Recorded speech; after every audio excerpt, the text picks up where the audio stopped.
Assalamualaikum warahmatullahi wabarakatuh. Perkenalkan, nama saya Betty Nur Humaidah, salah satu mahasiswa dari program studi Tadris Biologi Fakultas Tarbiyah IAIN Kudus, tepatnya di Tadris Biologi B 2018. Di sini pada mata kuliah evolusi yang diampu oleh dosen kami Bapak Didi Nur Jamaluddin MPD. Di sini saya akan menyampaikan mengenai bab evolusi tentang awal mula kehidupan. Nah, awal mula kehidupan ini ada banyak loh teorinya. Ada yang masih ingat gak? Nah, di sini saya akan menjelaskan dua subbab pada bab awal mula kehidupan. Yang pertama yaitu ada teori abiogenesis.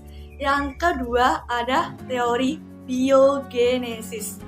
Ada yang tahu nggak perbedaannya antara teori abiogenesis dengan teori biogenesis? Nah, di sini saya akan menjelaskan satu persatu ya. Untuk yang pertama ada teori abiogenesis. Ada yang masih ingat gak tentang teori abiogenesis?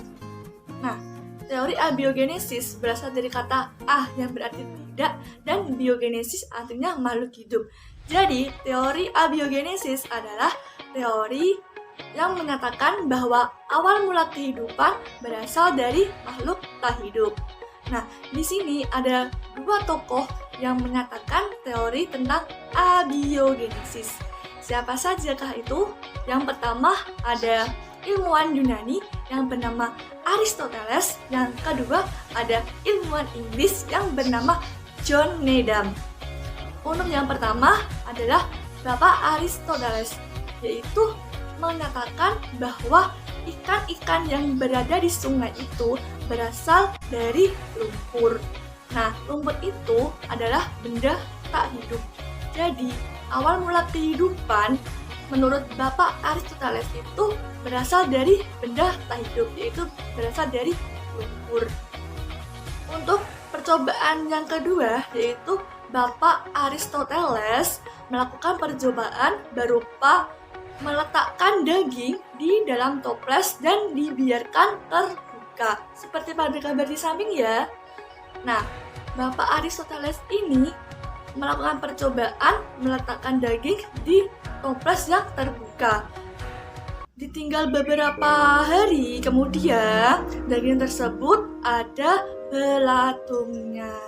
Jadi, Bapak Aristoteles menyimpulkan bahwa belatung yang hidup itu berasal dari daging. Untuk yang kedua, ada ilmuwan Inggris yang bernama John Needham. Nah, John Needham ini melakukan percobaan teori abiogenesis, yaitu merebus kaldu di wadah yang terbuka. Nah, kaldu itu dibiarkan lama-kelamaan akan keruh dan terdapat mikroba di dalam kaldu tersebut. Jadi, John Needham menyimpulkan bahwa mikroba tersebut berasal dari kaldu. Itu tadi mengenai bahasan tentang teori abiogenetik, yaitu awal mula kehidupan berasal dari makhluk tak hidup.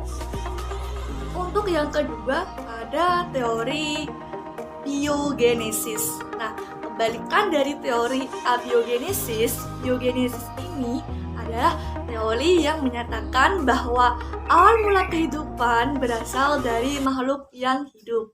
Nah, di sini ada 3 tokoh yang terdapat pada teori biogenesis. Yang pertama ada Francisco Redi, yang kedua ada Lazarus Palazzani, yang ketiga ada Louis Pasteur. Kita bahas satu persatu ya. Untuk yang pertama ada Francisco Redi. Nah, Francisco Redi ini mengkritik tentang pendapatnya Aristoteles mengenai belatung itu berasal dari daging, yaitu berupa makhluk tak hidup. Nah, di sini Francisco Redi melakukan penelitian seperti pada gambar di samping ya, yaitu meletakkan daging di toples yang keadaannya tertutup, sehingga dibiarkan beberapa hari toples yang ada dagingnya tersebut tidak ada belatung, tapi ada lalat di atasnya. Pada gambar di samping itu ya, ada lalat di atasnya. Nah, lalat tersebut akan bertelur dan menghasilkan sebuah belatung-belatung yang ada di atas toples tersebut, sehingga menyimpulkan bahwa belatung itu bukan dari daging, tetapi dari induk lalat yang bertelur. Jadi Francisco Redi ini menyatakan bahwa awal mula kehidupan itu berasal dari makhluk hidup.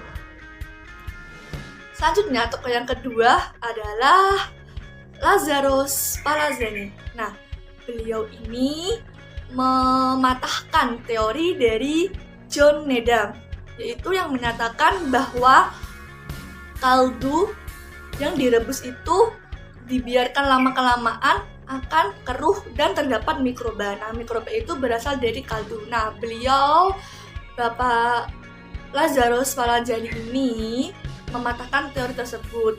Nah, beliau melakukan 2 percobaan ya, seperti pada gambar di samping. Untuk percobaan yang pertama, ada beliau merebus kaldu di dalam wadah yang dibiarkan terbuka. Yang kedua, itu beliau merebus kaldu di wadah yang tertutup.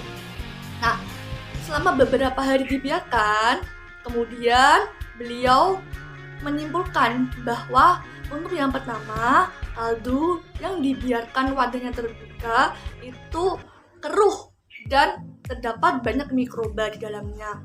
Yang kedua, percobaan itu saat kaldu yang direbus di dalam wadah yang tertutup, maka tidak ada mikroba yang ada di dalam kaldu tersebut. Jadi, beliau mematahkan teori dari John Needham yang menyatakan bahwa mikroba berasal dari kaldu. Nah, beliau, Bapak Lazzaro Spallanzani ini mengkritik mengenai yang pertama, yaitu Bapak John Needham kurang lama dalam merebus kaldu. Akhirnya mikroba yang berada di dalam kaldu tersebut tidak mati dan masih hidup. Yang kedua, yaitu Bapak John Needham tidak menutup wadah dari kaldu tersebut dan membiarkannya terbuka sehingga mikroorganisme mudah masuk di dalam kaldu tersebut. Itulah pendapat dari Bapak Lazzaro Spallanzani. Untuk tokoh yang ketiga pada teori biogenesis adalah Bapak Louis Pasteur. Nah, beliau melakukan percobaan untuk menyempurnakan percobaan yang dilakukan oleh Bapak Lazzaro Spallanzani. Nah, beliau ini merebus kaldu di dalam wadah yang berbentuk seperti leher angsa. Tentunya pada gambar di samping ya. Nah, beliau ini melakukan percobaan dengan merebus kaldu di dalam wadah yang berbentuk seperti leher angsa. Yang pertama itu dibiarkan terbuka, yang kedua ditutup rapat-rapat. Untuk yang dibiarkan terbuka, ada mikroba yang terdapat di leher angsa, sehingga mikroba hanya terperangkap di leher angsa, bukan di kaldu yang dipanaskan. Untuk yang kedua, ada kaldu yang ditutup rapat-rapat. Ini tidak ada mikroba yang tumbuh di kaldu. Nah, beliau ini menyimpulkan bahwa awal mula kehidupan itu berasal dari makhluk yang hidup. Nah, beliau, Bapak Louis Pasteur, terkenal dengan 3 teori tentang biogenesis ya. Untuk yang pertama ada omne vivo ex ovo, yang berarti makhluk hidup berasal dari telur. Yang kedua ada omne ovum ex vivo, yang berarti telur berasal dari makhluk hidup. Yang ketiga ada omnivivo ex vivo, yang berarti makhluk hidup berasal dari makhluk hidup. Nah, dapat disimpulkan bahwa teori abiogenesis adalah teori yang menyatakan bahwa awal mula kehidupan berasal dari makhluk tak hidup.